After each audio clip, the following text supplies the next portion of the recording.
dando continuidade à correção do exame de suficiência do CFC, agora a terceira parte, as questões da 21 a 30, lembrando que o material para download está disponível no link abaixo e também o botão inscreva-se. Bom, então a questão 21, uma construtora cuja moeda funcional é real, importou um guindaste para utilização de sua atividade de construção civil pelo período de 10 anos. Considere que a moeda de realização da transação de compra é uma moeda hipotética denominada estrangeiro. O guindaste foi adquirido por 15 mil estrangeiros, com pagamento previsto para 31 de 8 de 2016. Por ocasião do desembaraço aduaneiro, em 30 de junho de 2016, a consultora incorreu em gastos no valor total de R$ 5 mil, referente a impostos de importação não recuperáveis pagos à vista. O guindaste foi colocado em uso em 1º de 7 de 2016. Então, a partir de 1º de 7, que inicia a depreciação, quando ele foi colocado em uso. Aí eles, aqui depois tem uma tabelinha com as cotações da moeda estrangeiro em comparação com o real.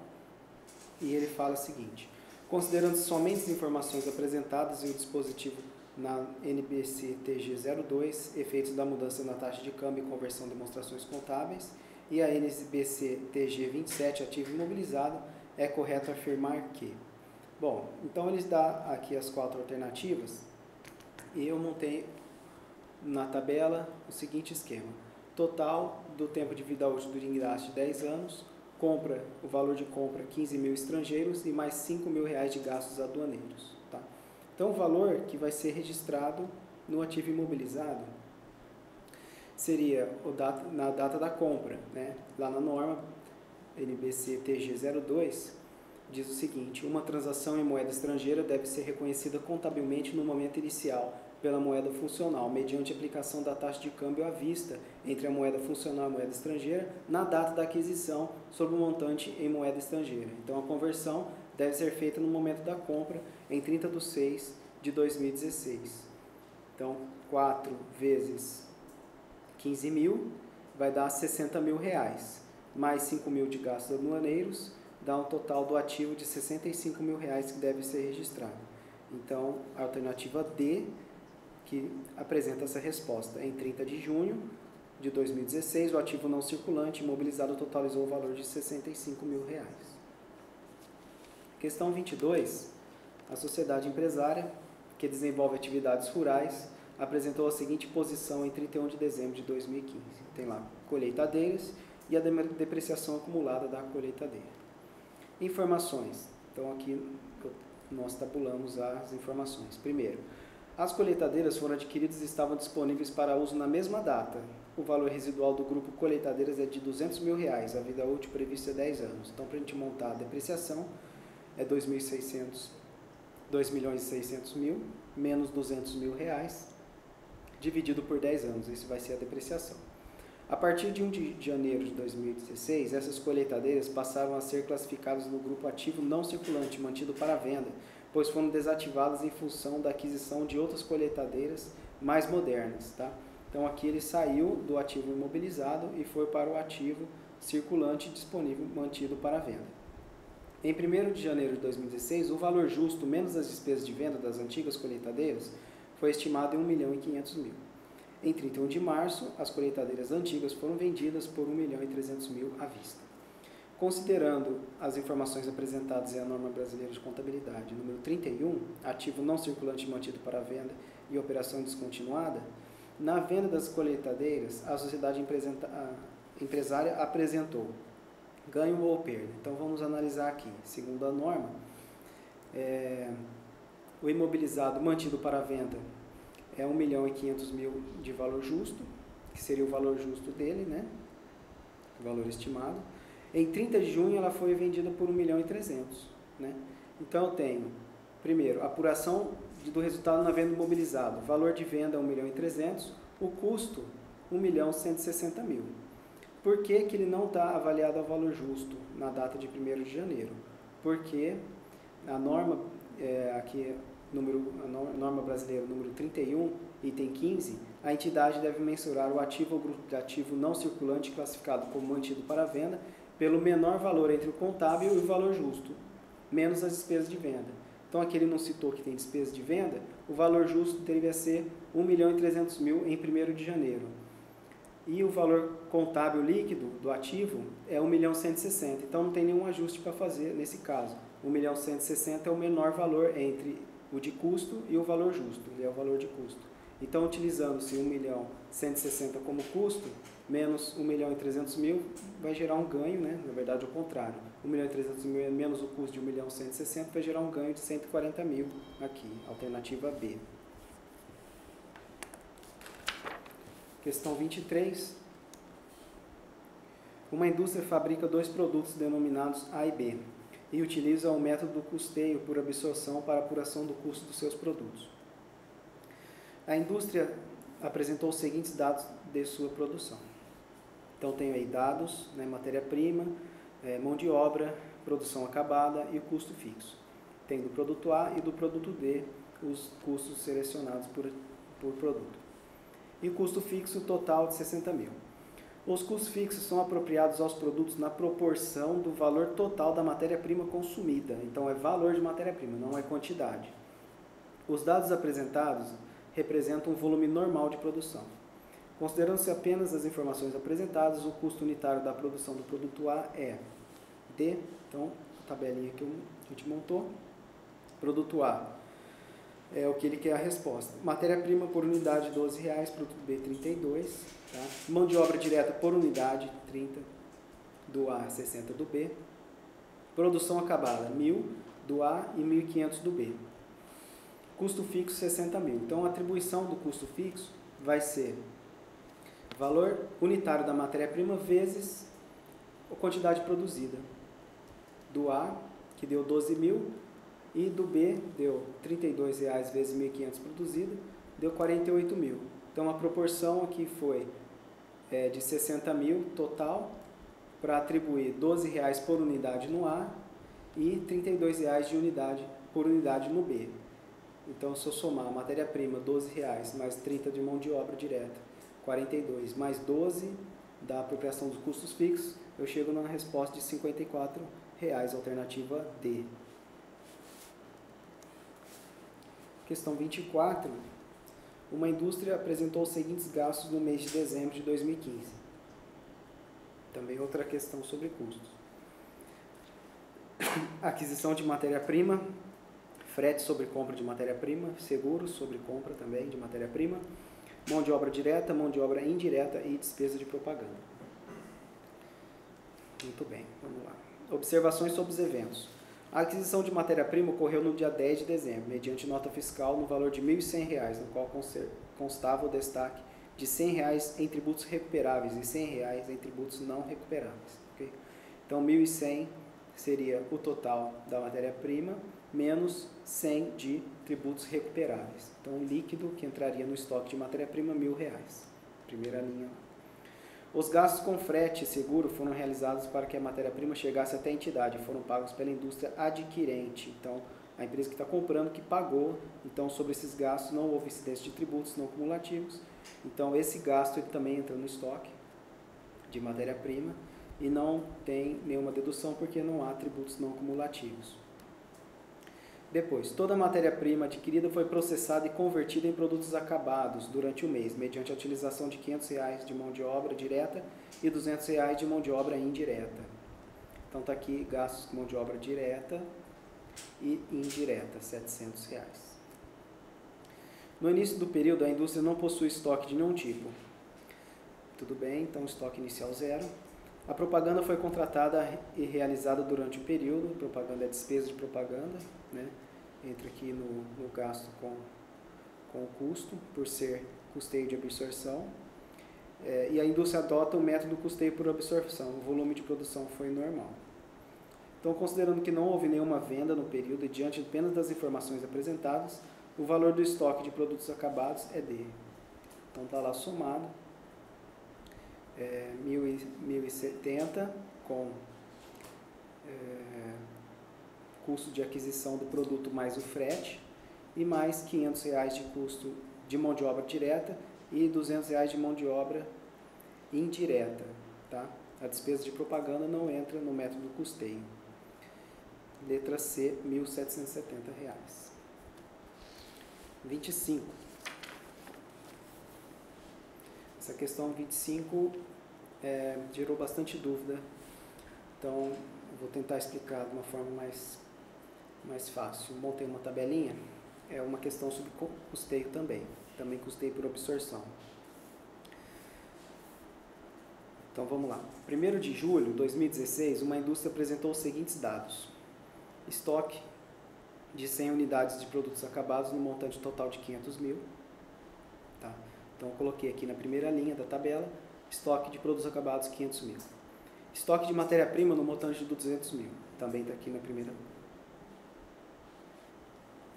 Durante o mês de julho de 2016, não ocorreu nenhuma venda e os gastos apresentados pela indústria foram: gastos com matéria-prima, 175 mil. Então eu somei aqui, junto com o estoque de matéria-prima, 175 mil. Está somado 175 mil. Gastos com propaganda, 50 mil. Gastos com mão de obra, 300 mil reais. Percebe que eu não coloquei o gasto com propaganda aqui na tabelinha, só com mão de obra, porque é o custo. Gasto com depreciação de máquinas, 80 mil, também entra no custo indireto.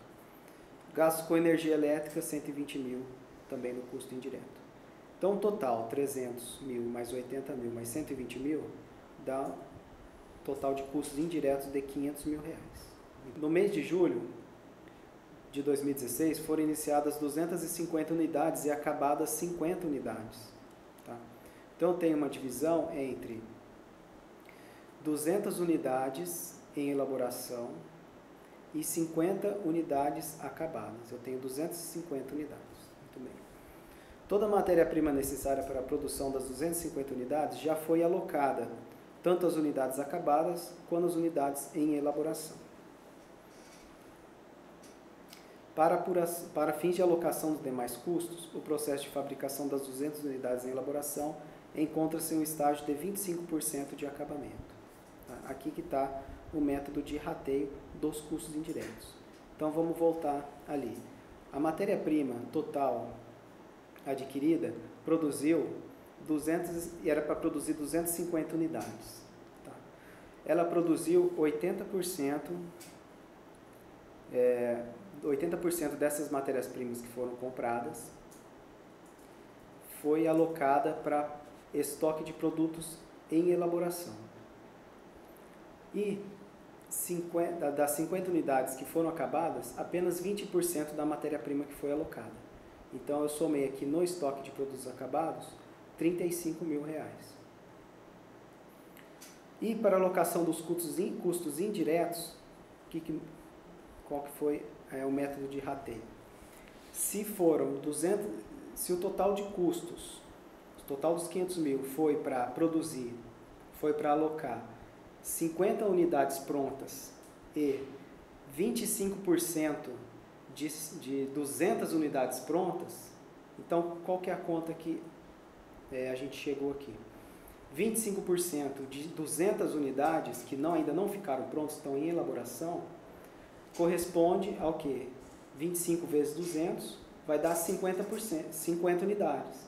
Tá? Então, a alocação que se deu aqui para definir nesse exercício é 50 unidades prontas utilizaram 100% dos custos indiretos. As outras 50 unidades, que correspondem a 25% de 200, correspondeu a outra metade dos custos indiretos. Então, ficou a atribuição de 250 mil para cada item de estoque, somando os 500 mil inicial mais 35 mil de matéria-prima e mais 250 mil, vai dar dos 785 mil aqui, alternativa A. Questão número 26. Considere que em uma determinada prefeitura municipal, o fato gerador do Imposto sobre a Propriedade Predial e Territorial Urbana, IPTU, tenha ocorrido em 1º de janeiro de 2016, mas o recebimento venha a ocorrer apenas a partir de março, com descontos regressivos ao longo do exercício. Com base nessa situação e no que dispõe o Manual de Contabilidade Aplicada ao Setor Público, MCASP, Assinale a opção que apresenta o correto reconhecimento patrimonial da variação patrimonial quantitativa em 1º de janeiro de 2016. Então, o que nós temos aqui?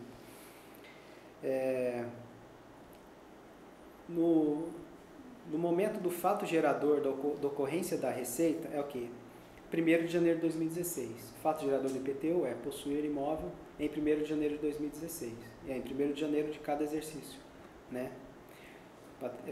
Então, no dia 1º, a prefeitura deve reconhecer a receita do IPTU a receber. Tá? Então, o lançamento contábil para identificar isso é débito em contas a receber, no caso aqui é créditos tributários a receber, e crédito em receita de impostos. Então, 4112, né? Imposto sobre patrimônio e renda. Alternativa C. Questão 27.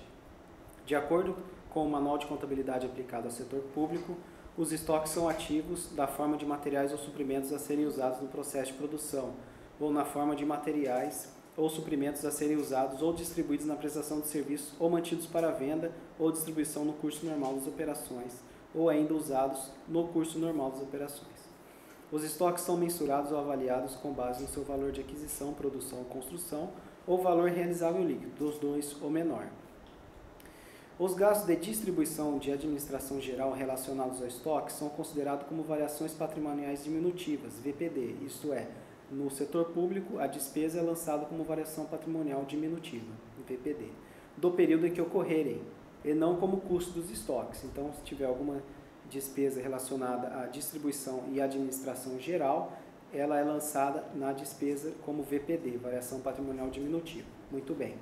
De acordo com o exposto, assinale o item que apresenta um exemplo que não é reconhecido como variação patrimonial diminutiva, do período que é realizado. Então, desses itens aqui, alternativas de A a D, quais que não é lançado, né, qual que não é reconhecido como variação patrimonial diminutiva. Então, vamos lá, letra A. Quantias anormais de materiais desperdiçados de mão de obra ou de outros custos de produção. Isso aqui é um lançamento de variação patrimonial diminutiva. Por quê? Eu tenho materiais desperdiçados que eu vou precisar fazer a baixa, tá? Ou mão de obra ou de outros custos de produção. Também vai ser lançado na VPD. B. Custos de armazenamento, a menos que sejam necessários no processo de produção antes de uma nova fase de produção. Então, armazenar antes de produzir, tá? Isso aqui também é lançado como variação patrimonial diminutiva. C. Despesas gerais administrativas que não contribuem para alocar os estoques no seu local e na sua condição atual. Isso aqui também é uma variação patrimonial diminutiva. Despesas gerais administrativas. E alternativa D. Custo incorrido com transporte de matéria-prima para utilização no processo de produção. Aqui que está a alternativa certa. Por quê? Não é reconhecido como variação patrimonial diminutiva. Ele vai no ativo circulante junto com o estoque, é considerado como custo de estoque. Agora a questão 28. Com base no plano de contas aplicado ao setor público, as contas contábeis são classificadas segundo a natureza das informações que evidenciam. De acordo com o plano de contas, assinale a opção que apresenta apenas conta de natureza orçamentária.